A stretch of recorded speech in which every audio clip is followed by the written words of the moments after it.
Real estate వ్యాపారులకు కానీ, భూమి యాజమానులకు కానీ, డెవలపర్లకు కానీ ఉపయోగపడే ఒక ముఖ్యమైన విషయం గురించి మాట్లాడబోతున్నాం.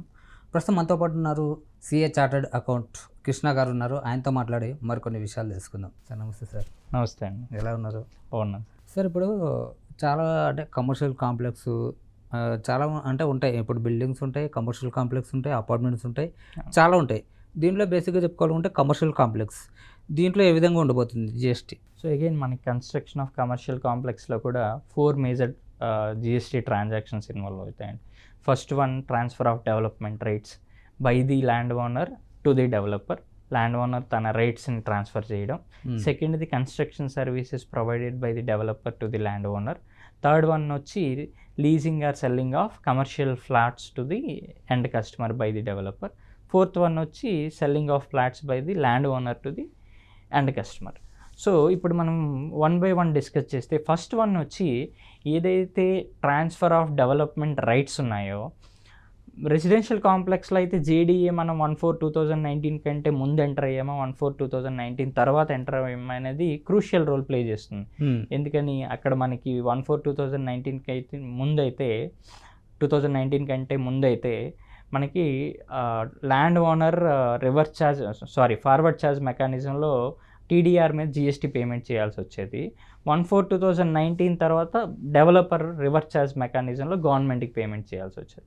బట్ కమర్షియల్ కాంప్లెక్స్కి రిలేటెడ్గా it is always forward charge అండి. అంటే ల్యాండ్ ఓనర్ మాత్రమే దాని మీద ట్రాన్స్ఫర్ ఆఫ్ డెవలప్మెంట్ రైట్స్కి రిలేటెడ్గా జిఎస్టీ అనేది గవర్నమెంట్కి పేమెంట్ చేయాలి. మీరు జీడీఏ 1/4/2019 కంటే ముందు ఎంటర్ అయినా, 1/4/2019 తర్వాత ఎంటర్ అయినా సరే, ఆ కమర్షియల్ కాంప్లెక్స్కి సంబంధించి ఏదైతే మీరు ట్రాన్స్ఫర్ ఆఫ్ డెవలప్మెంట్ రైట్స్ అనేవి చేశారో దాని మీద జిఎస్టీ అనేది ల్యాండ్ ఓనర్ డైరెక్ట్గా గవర్నమెంట్కి పేమెంట్ చేయాల్సి వస్తుంది at the rate of 18% అండి.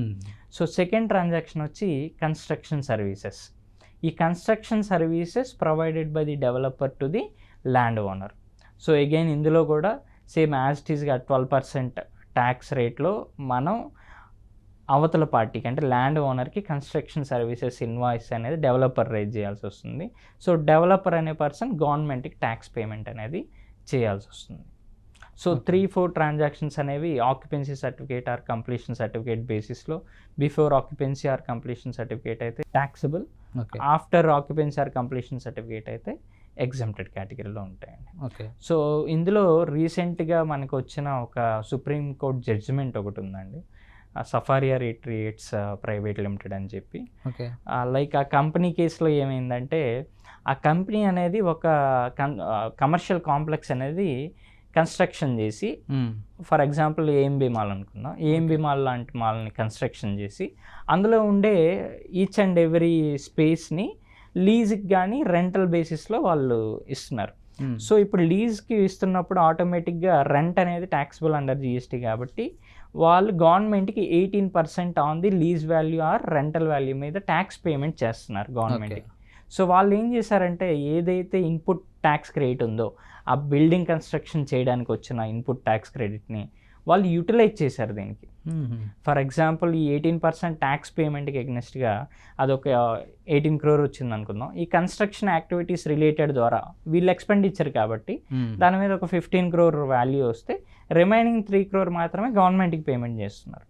సో దీన్ని జిఎస్టీ డిపార్ట్మెంట్ అనేది అపోజ్ చేసి, మీరు దానికి రిలేటెడ్గా క్లెయిమ్ చేయకూడదు, బ్లాక్డ్ క్రెడిట్ అని ఒక సెక్షన్ ఉందండి సిజిఎస్టీ యాక్ట్లో, 17(5)(c) అండ్ 17(5)(d) అని చెప్పి, works contract and construction services related to immovable property for own purpose అనే ఒక క్లాజ్ ప్రకారం మీరు దీనికి రిలేటెడ్గా ఐటీసీ క్లెయిమ్ చేయకూడదు అనే ఒక ఆర్డర్ పాస్ చేశారు. సో ఈ ఆర్డర్కి ఎగ్నెస్ట్గా ఆ క్లయింట్ ఎవరైతే ఉన్నారో సఫారియా రిట్రీట్స్ అనేవాళ్ళు, వాళ్ళు సుప్రీంకోర్టు వరకు అప్రోచ్ అవ్వడం జరిగింది.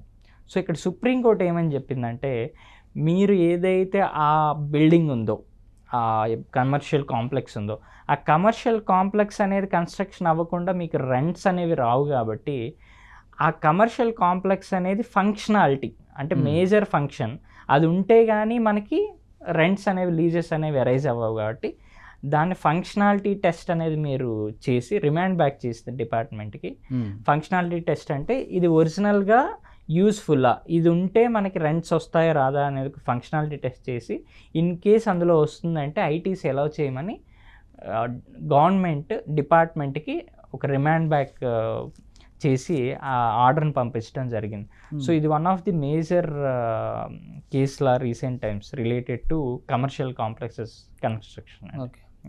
అంటే ఇప్పుడు మీరు చెప్పారు ఇంతకుముందు జిఎస్టీ సో ఒక 12% అంటే ఎగ్జెక్షన్ తర్వాత అంటే లైక్ మనకి ఏదైతే మీరు చెప్పారో దానికి వచ్చిన తర్వాత వచ్చిన తర్వాత రాకముందు అంటే ఆక్యుపెన్సీ సర్టిఫికేట్, Right. కంప్లీషన్ అది సర్టిఫికేట్ రాకముందు. అంటాం.